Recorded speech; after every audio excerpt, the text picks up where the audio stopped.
Hello friends, ಮತ್ತೊಮ್ಮೆ ತಮಗೆಲ್ಲರಿಗೂ ನನ್ನ ಚಾನಲ್ಗೆ ಸುಸ್ವಾಗತ. ಫ್ರೆಂಡ್ಸ್, ಈ ದಿನ ನಾವು ಕನ್ನಡವನ್ನ ಅತಿ ಸುಲಭವಾದ ಒಂದು ವಿಧಾನದಿಂದ ಕಲಿಯೋಣ. ಫ್ರೆಂಡ್ಸ್, ನಾವು ಮೊದಲನೇದಾಗಿ ಏನು ಮಾಡ್ತೀವಿ ಅಂತ ಅಂದರೆ ಕನ್ನಡದ 10 ಹಂತಗಳು, ಅಕ್ಷರಾಭ್ಯಾಸದ 10 ಹಂತಗಳು ಅಂತಂದರೆ ರ, ಗ, ಸ, ದ, ಆ, ಜ, ಮ, ಬ, ನ ಅದಿದಿಲ್ಲ, ಅದು ನನ್ನ ಹಳೆ ವಿಡಿಯೋಸ್ಗಳಲ್ಲಿ ನೀವು ನೋಡಬಹುದು. ಸೊ ಅದನ್ನು ಕಲಿತ ಮೇಲೆ ಅಥವಾ ನೀವು ಕನ್ನಡದ ವರ್ಣಮಾಲೆಗಳನ್ನು ಕಲಿತ ಮೇಲೆ ಆದಿಂದ ಳವರೆಗೆ ಎಲ್ಲ ಅಕ್ಷರಗಳನ್ನು ಕಲಿತ ಮೇಲೆ ನೆಕ್ಸ್ಟ್ ಹಂತ ಬರೋದೇ ಈ ಒಂದು ಕನ್ನಡದ ಗುಣಿತಾಕ್ಷರಗಳು ಅಥವಾ ಕಾಗುಣಿತ ಅಂತ ಹೇಳ್ತೀವಲ್ವ, ಅದನ್ನು ಕಲಿಯೋದು. ಸೊ ಈ ಒಂದು ವಿಧಾನದಿಂದ ಕನ್ನಡದ ಕಾಗುಣಿತವನ್ನು ನೀವು ಕಲಿತ್ರೆ ಡೆಫಿನೆಟ್ಲಿ 100% ಹೇಳ್ತಾ ಇದ್ದೀನಿ ನಾನು, ನೀವು ಯಾವುದೇ ಒಂದು ಕಾರಣಕ್ಕೂ ಈ ಒಂದು ಕನ್ನಡದ ಕಾಗುಣಿತವನ್ನು ಮರೆಯೋದಿಲ್ಲ. ಸೊ ಇನ್ನೇನಿದೆ ರೀ, ಫಸ್ಟ್ ವರ್ಣಮಾಲೆ ಕಲಿತೀರಾ, ಅದಾದಮೇಲೆ ಕನ್ನಡದ ಕಾಗುಣಿತ ಕಲಿತೀರಾ. ಕನ್ನಡದ ಕಾಗುಣಿತದಲ್ಲೇ ಇಡೀ ಕನ್ನಡ ತುಂಬಿದೆ ಅಲ್ವಾ. ಸೊ ಇದನ್ನು ಕಲ್ತ ಮೇಲೆ ಮುಗೀತು, ಇನ್ನೇನಿದೆ ಕನ್ನಡನೇ ಕಲ್ತಂಗೆ. ಸೊ ಹೌದಲ್ವಾ. ಸೊ ಈ ದಿನ ನಾವು ಈ ಒಂದು ಹೊಸ ಮೆಥಡಿಂದ ಕನ್ನಡದ ಕಾಗುಣಿತವನ್ನು ಸುಲಭವಾಗಿ ಕಲಿಸೋದನ್ನ ನೋಡೋಣ. ಸೊ ಬನ್ನಿ, ಫಸ್ಟ್ ನಾವು ಇಂಟ್ರೊಡ್ಯೂಸ್ ಮಾಡ್ತಾ ಇದ್ದೀವಿ ತಲೆಕಟ್ಟು. ನೀವು ನೋಡಬಹುದು ಇಲ್ಲಿ ತಲೆಕಟ್ಟಿನ ಗುಣಿತಾಕ್ಷರದ ಈ ಒಂದು ಚಿಹ್ನೆ ಇದೆ. ಈ ರೀತಿಯಾಗಿ ನಾವು ತಲೆಕಟ್ಟಿನ ಚಿಹ್ನೆ ನೋಡಬಹುದು. ಇದಕ್ಕೆ ನಾವು ತಲೆಕಟ್ಟು ಅಂತ ಹೇಳ್ತೀವಿ. ಕ, ಖ, ಗ, ಘ, ಚ, ಛ, ಜ, ಝ.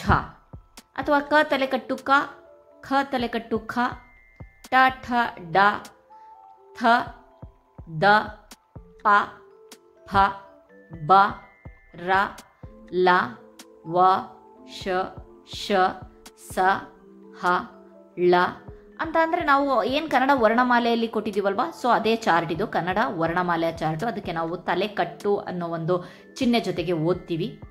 ಸೊ ಏನಪ್ಪ ಅಂತ ಅಂದರೆ ನಾವು ರ್ಯಾಂಡಮ್ ಆಗಿ ಈ ಒಂದು ಶೀಟಲ್ಲಿ ನೋಡ್ಬೋದು ರ್ಯಾಂಡಮು. ನೆಕ್ಸ್ಟ್ ಕಾಗುಣಿತದ ಚಿಹ್ನೆ ಇಳಿ ಬರುತ್ತೆ. ಕ, ಖ, ಗ, ಘ, ಚ, ಛ, ಜ, ಝ, ಟ, ಠ, ಡ, ಥ, ದ, ಪ, ಫ, ಬ, ಢ, ಣ, ತ, ಧ, ನ, ಭ, ಮ, ರ, ಲ, ವ, ಶ, ಶ, ಸ, ಹ, ಳ.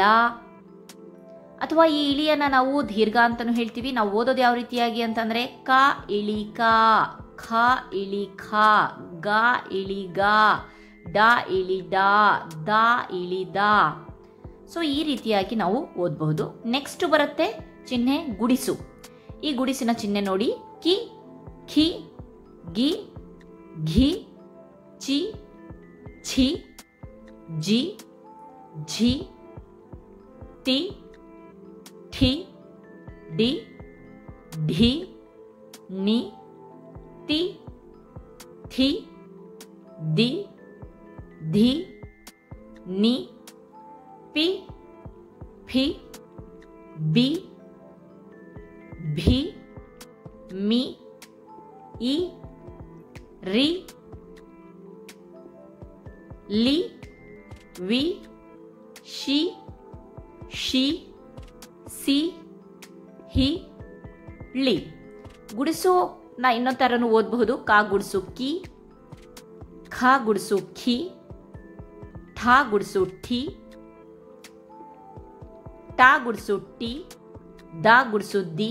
ರ್ಯಾಂಡಮ್ ಆಗಿ ಕೇಳಿ ಮಕ್ಕಳಿಗೆ. ನ ಗುಡಿಸು ನಿ, ಈ ರೀತಿ. ನೆಕ್ಸ್ಟು ಗುಣಿತಾಕ್ಷರದ ಚಿಹ್ನೆ ಬರುತ್ತೆ ಯಾವುದು, ಗುಡಿಸಿನ ದೀರ್ಘ. ಗುಡಿಸು ಅದಕ್ಕೆ ದೀರ್ಘ, ಗುಡಿಸಿನ ದೀರ್ಘ. ಕಿ, ಖಿ, ಗಿ, ಘಿ, ಚಿ, ಛಿ, ಜಿ, ಝಿ, ಢಿ, ಧಿ, ದಿ, ಬಿ, ಫಿ, ಪಿ, ಲಿ, ಶಿ, ಭಿ. ಸೊ ಯಾವ ರೀತಿಯಾಗಿ ಓದೋದು ಅಂದರೆ ಕ ಗುಡಿಸಿನ ದೀರ್ಘ ಕೀ, ಖ ಗುಡಿಸಿನ ದೀರ್ಘ ಖಿ, ದ ಗುಡಿಸಿನ ದೀರ್ಘ ದಿ, ಟ ಗುಡಿಸಿನ ದೀರ್ಘ ಟಿ, ಪ ಗುಡಿಸಿನ ದೀರ್ಘ ಪಿ, ವ ಗುಡಿಸಿನ ದೀರ್ಘ ವಿ, ನ ಗುಡಿಸಿನ ದೀರ್ಘ ನಿ, ತ ಗುಡಿಸಿನ ದೀರ್ಘ ತಿ. ನೆಕ್ಸ್ಟ್ ಬರುತ್ತೆ ಕೊಂಬು. ಕೊಂಬು ಈ ರೀತಿಯಾದಂಥ ಚಿಹ್ನೆಯನ್ನು ಹೊಂದಿದೆ.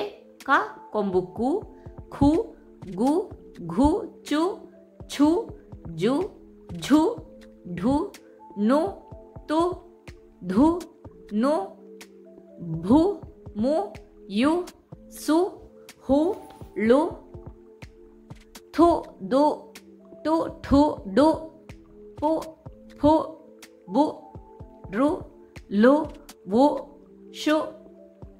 ಕೊಂಬು ಬಳಸಿ ಓದೋದು ಕ ಕೊಂಬು ಕು, ಖ ಕೊಂಬು ಖು, ಠ ಕೊಂಬು ಠು, ಟ ಕೊಂಬು ಟು, ಥ ಕೊಂಬು ಥು, ದ ಕೊಂಬು ದು, ಚ ಕೊಂಬು ಚು, ಭ ಕೊಂಬು ಭೂ, ಮ ಕೊಂಬು ಮು.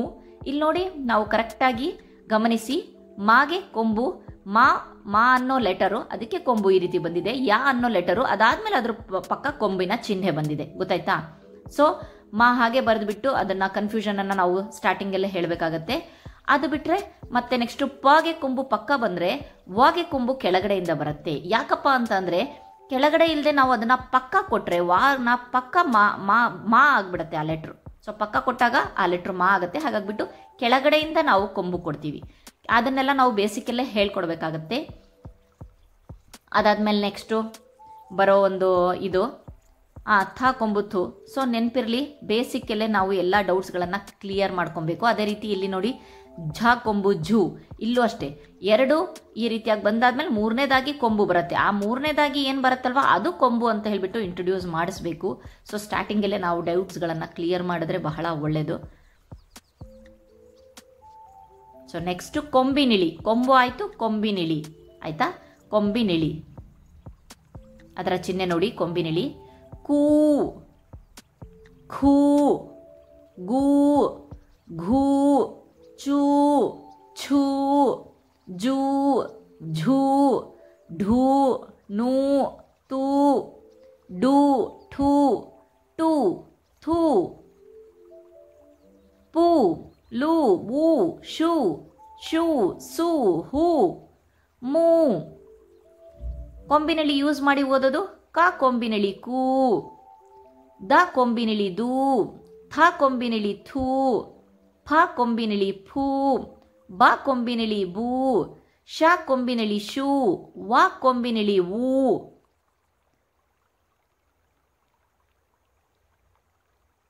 ಸೊ ರ್ಯಾಂಡಮ್ ಆಗಿ ಚಾರ್ಟನ್ನು ಇಟ್ಕೊಂಡು ರ್ಯಾಂಡಮ್ ಆಗಿ ಕೇಳಿ. ಮತ್ತೆ ಇಲ್ಲೂ ಅಷ್ಟೇ ಝ ಕೊಂಬಿನಿಳಿ, ಝ ಒಂದು ಲೆಟರು, ಅದಕ್ಕೆ ಪಕ್ಕ ಬಂದಿರೋದು ಕೊಂಬಿನಿಳಿ. ಮಾ ಒಂದು ಲೆಟರು, ಅದಕ್ಕೆ ಪಕ್ಕ ಬಂದಿರೋ ಚಿಹ್ನೆ ಕೊಂಬಿನಿಳಿ. ಯಾ ಕೊಂಬಿನಿಳಿ. ವಾ ಅಷ್ಟೇ, ನಾವು ಏನು ಕೊಂಬಿಗೆ ತೊಗೊಂಡಿದ್ವೋ ಅದೇ ರೀತಿ ಕೆಳಗಡೆಯಿಂದನೇ ಕೊಂಬಿನಿಳಿನೂ ಸಹ ತೊಗೊಬೇಕು. ಕೊಂಬಿನಿಳಿ ಅಥವಾ ಕೊಂಬಿನ ದೀರ್ಘ ಅಂತಲೂ ಹೇಳ್ತಾರೆ.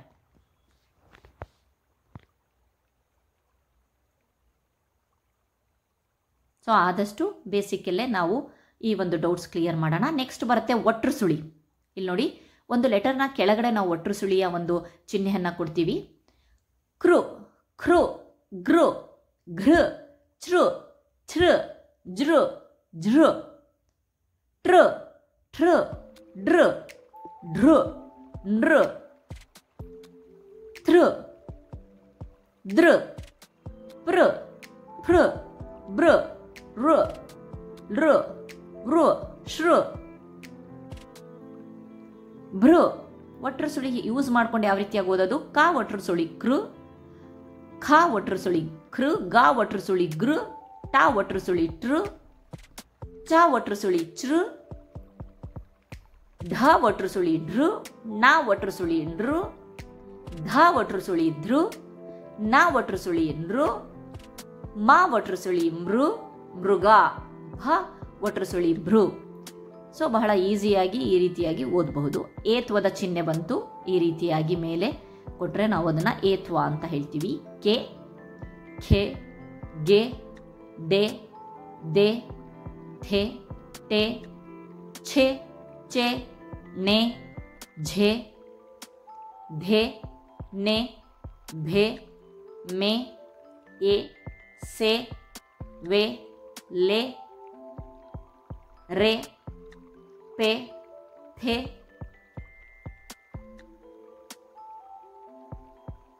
ಸೊ ನಾನು ಭಾಳ ಫಾಸ್ಟಾಗಿ ಓದ್ತಾ ಇದ್ದೀನಿ, ಯಾಕಂತಂದರೆ ಭಾಳ ದೊಡ್ಡದಿದೆ ವಿಡಿಯೋ. ಏತ್ವನ್ನ ಬಳಸಿ ಯಾವ ರೀತಿಯಾಗಿ ಓದೋದು: ಕ ಎತ್ವ ಕೆ, ಬಾ ಎತ್ವ ಬೇ, ಡಾ ಎತ್ವ ಡೇ, ಫಾ ಎತ್ವ ಫೇ, ಲಾ ಎತ್ವ ಲೇ, ವಾ ಎತ್ವ ವೇ, ಶ ಎತ್ವ ಶೇ, ಪ ಎತ್ವ ಪೇ. ಸೊ ಮಕ್ಕಳಿಗೆ ಕೇಳ್ತಿರುವಾಗಲೂ ಅಷ್ಟೇ ನಾವು ರ್ಯಾಂಡಮ್ ಆಗಿ ಕೇಳಬೇಕಾಗತ್ತೆ. ಏತ್ವನ್ ದೀರ್ಘ, ಏತ್ವ ಇದೆ ಪ್ಲಸ್ ದೀರ್ಘ, ಏತ್ವ ಇದು ದೀರ್ಘದ ಚಿಹ್ನೆ, ಏತ್ವನ್ ದೀರ್ಘ. ಕೆ, ಖೇ, ಗೆ, ಘೇ, ಚೇ, ಛೇ, ಜೇ, ಝೇ, ಟೇ, ಠೇ, ಡೇ, ಢೇ, ನೇ, ತೇ, ಥೇ, ದೇ, ಧೇ, ನೇ, ಪೇ, ಫೇ, ವೇ, ಶೇ, ಸೇ, ಹೇ, ಮೇ, ಏ. ಯಾವ ರೀತಿಯಾಗಿ ಓದೋದು ನೋಡಿ. ಏತ್ವನ್ ದೀರ್ಘ ಕ, ಏತ್ವನ್ ದೀರ್ಘ ಕೇ, ಖ ಏತ್ವನ್ ದೀರ್ಘ ಖೇ, ಗ ಏತ್ವನ್ ದೀರ್ಘ ಗೇ, ಘ ಏತ್ವನ್ ದೀರ್ಘ ಘೇ, ದ ಏತ್ವನ್ ದೀರ್ಘ ದೇ, ಪ ಏತ್ವನ್ ದೀರ್ಘ ಪೇ, ರ ಏತ್ವನ್ ದೀರ್ಘ ರೇ, ಲ ಏತ್ವನ್ ದೀರ್ಘ ಲೇ. ಸೊ ಈ ರೀತಿಯಾಗಿ ರ್ಯಾಂಡಮ್ ಆಗಿ ಕೇಳಿ ಮಕ್ಕಳು ಈಸಿಯಾಗಿ ಹೇಳ್ತಾರೆ ಅಥವಾ ನೀವು ಈಸಿಯಾಗಿ ಕಲಿಬಹುದು. ಏತ್ವನ್ ದೀರ್ಘ. ನೆಕ್ಸ್ಟ್ ಬರೋ ಚಿಹ್ನೆ ಐತ್ವ. ಮೇಲೆ ಈ ರೀತಿಯಾಗಿ ಬರೆದು ಕೆಳಗಡೆ ಐತ್ವ ಲೆಟರ್ನ ಕೆಳಗಡೆ. ಕೈ, ಖೈ, ಗೈ, ಘೈ, ಚೈ, ಛೈ, ಜೈ, ಝೈ. ಟೈ, ಥೈ, ಡೈ, ಥೈ, ದೈ, ಪೈ, ಫೈ, ಬೈ. ರೈ, ಲೈ, ವೈ, ಶೈ, ಶೈ, ಸೈ, ಭೈ, ಮೈ. ಹೈ, ಲೈ, ಯೈ, ಧೈ, ನೈ, ನೈ, ತೈ, ಢೈ, ಛೈ. ಐತ್ವ ಯಾವ ರೀತಿಯಾಗಿ ಓದೋದು ನೋಡೋಣ. ಕ ಐತ್ವ ಕೈ, ಟ ಐತ್ವ ಟೈ, ಥ ಐತ್ವ ಥೈ, ಫ ಐತ್ವ ಫೈ, ಬ ಐತ್ವ ಬೈ, ವ ಐತ್ವ ವೈ, ಪ ಐತ್ವ ಪೈ, ರ ಐತ್ವ ರೈ.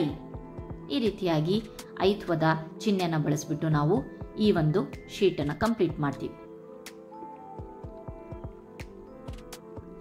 ಸೊ ನೆಕ್ಸ್ಟ್ ನೋಡೋಣ ಓತ್ವ. ಓತ್ವ ಇಲ್ಲಿ ನೋಡಿ ಚಿಹ್ನೆ ನೋಡ್ಕೊಳ್ಳಿ.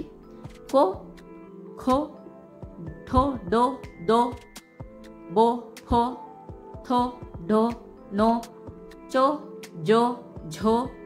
ನೀವು ಈ ರೀತಿಯಾಗಿ ನಾನು ಯಾವ ರೀತಿಯಾಗಿ ಪೆನ್ನನ್ನು ಎಷ್ಟು ಫಾಸ್ಟಾಗಿ ಮೂವ್ ಮಾಡ್ತಾ ಇದ್ದೀನೋ ಅದೇ ರೀತಿ ನಾವು ಮಕ್ಕಳಿಗೆ ಪೆನ್ನನ್ನು ಮೂವ್ ಮಾಡಿಕೊಂಡು ಒಂದ್ಸಲಿ ಕಲಿಸಿದ ಮೇಲೆ ಅದನ್ನು ಕೇಳೋಗೆ ಎವ್ಯಾಲ್ಯೂಯೇಟ್ ಮಾಡಬೇಕು. ಓದೋದು ಕ ಓತ್ವ ಕೋ, ಗ ಓತ್ವ ಗೋ, ಠ ಓತ್ವ ಠೋ, ದ ಓತ್ವ ದೋ, ಛ ಓತ್ವ ಛೋ, ನ ಓತ್ವ ನೋ, ತ ಓತ್ವ ತೋ, ನ ಓತ್ವ ನೋ, ಮ ಓತ್ವ ಮೋ.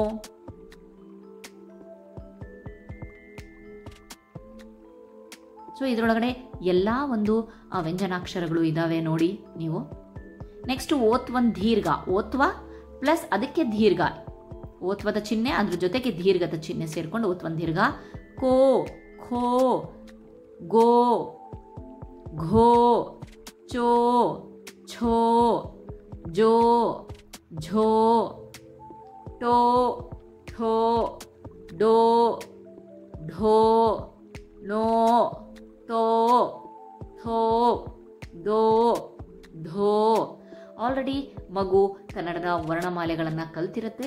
ಸೊ ಹಾಗಾಗ್ಬಿಟ್ಟು ಬಹಳ ಈಸಿಯಾಗಿ ಓದುತ್ತೆ. ಯಾವ ರೀತಿಯಾಗಿ ಚಿಹ್ನೆ ತಗೊಂಡು ಓದೋದು ನೋಡೋಣ. ಕ ಓತ್ವನ್ ದೀರ್ಘ ಕೋ, ದ ಓತ್ವನ್ ದೀರ್ಘ ದೋ, ಬ ಓತ್ವನ್ ದೀರ್ಘ ಬೋ, ಪ ಓತ್ವನ್ ದೀರ್ಘ ಪೋ, ಫ ಓತ್ವನ್ ದೀರ್ಘ ಫೋ, ನ ಓತ್ವನ್ ದೀರ್ಘ ನೋ, ಜ ಓತ್ವನ್ ದೀರ್ಘ ಜೋ. ಈ ರೀತಿಯಾಗಿ ನಾವು ಓತ್ವನ್ ದೀರ್ಘದ ಒಂದು ಶೀಟನ್ನು ಸಹ ಕಂಪ್ಲೀಟ್ ಮಾಡ್ತೀವಿ. ನೆಕ್ಸ್ಟ್ ಔತ್ವ. ಔತ್ವ ಇಲ್ಲಿ ನೋಡಿ ಫ್ರೆಂಡ್ಸ್, ಔತ್ವದ ಚಿಹ್ನೆ ಈ ರೀತಿಯಾಗಿ ಬರಿತೀವಿ. ಸೊ ಡೌ. ಸೊ ನೀವಿಲ್ಲಿ ನೋಡಬಹುದು ಔತ್ವನ ಬರಿತಿರುವಾಗ ಬಹಳಷ್ಟು ಜನ ತಪ್ಪು ಮಾಡ್ತಾರೆ. ಆ ಡೌವನ್ನು ಅಲ್ಲಿ ಕೆಳಗಡೆವರೆಗೆ ನಾನು ಏನು ಮಾರ್ಕ್ ಮಾಡಿದ್ದೀನ ಅಲ್ಲಿವರೆಗೂ ಸಹ ಹೇಳ್ಕೊಂಡು ಹೋಗ್ತಾರೆ. ಸೊ ಅದು ತಪ್ಪು. ಅಲ್ಲಿವರೆಗೆ ಎಲ್ಲಿಗೆ ಸ್ಟಾಪ್ ಮಾಡಿದಾರಲ್ಲ ಅಲ್ಲಿವರೆಗಷ್ಟೇ ಮಾಡಬೇಕದು, ಕೆಳಗಡೆವರೆಗೆ ಬರೋ ಹಾಗಿಲ್ಲ. ಅಲ್ಲಿಗೆ ಸ್ಟಾಪ್ ಮಾಡಬೇಕು. ಸೊ ಕೌ, ಖೌ, ಗೌ, ಘೌ, ಚೌ, ಛೌ, ಜೌ, ನೌ, ಧೌ, ಮೌ. ಅಲ್ಲಿ ನೋಡಿ ಮೌವಲ್ಲಿ ಎಲ್ಲಿಗೆ ಬಂದಿದೆ? ಯೌ, ಭೌ, ಬೌ, ವೌ, ಶೌ, ಲೌ, ರೌ. ಸೊ ಬರಿತಿರುವಾಗಲೂ ಅಷ್ಟೇ ಯಾವುದೇ ಮಿಸ್ಟೇಕ್ ಆಗಬಾರ್ದು, ಆ ರೀತಿಯಾಗಿ ಹೇಳ್ಕೊಡಿ. ಕಾ ಔತ್ವಾ ಕೌ, ದ ಔತ್ವಾ ಠ ಔತ್ವಾ ಠೌ, ಛ ಔತ್ವಾ ಛೌ, ಧ ಔತ್ವಾ ಧೌ, ನ ಔತ್ವಾ ನೌ. ಸೊ ನಾವು ಎರಡು ಮೆಥಡಲ್ಲೂ ಓದಿಸ್ಬೋದು. ಡೈರೆಕ್ಟಾಗಿ ಹಾಗೆ ನೌ, ಭೌ, ಮೌ, ಪೌ ಆ ರೀತಿಯಾಗಿ ಓದ್ಬೋದು, ಅಥವಾ ಔತ್ವದ ಚಿಹ್ನೆನ ಬಳಸಿಬಿಟ್ಟು ರ ಔತ್ವಾ ರೌ, ದ ಔತ್ವಾ ದೌ, ಡ ಔತ್ವಾ ಡೌ ಈ ರೀತಿಯಾಗಿಯೂ ಸಹ ಕಲಿಸ್ಬೋದು. ಬೇಸಿಕಲ್ಲಿ ಆ ರೀತಿಯಾಗಿ ಕಲಿಸಿದ್ರು ನೆಕ್ಸ್ಟು ಬರ್ತಾ ಬರ್ತಾ ಬರ್ತಾ ಮಗು ಕಲಿಯುತ್ತೆ. ನೆಕ್ಸ್ಟ್ ಬರುತ್ತೆ ಅನುಸ್ವಾರ. ಸೊನ್ನೆಯ ಒಂದು ಚಿಹ್ನೆ ಇದೆಯಲ್ಲ ಅದು ಅನುಸ್ವಾರ.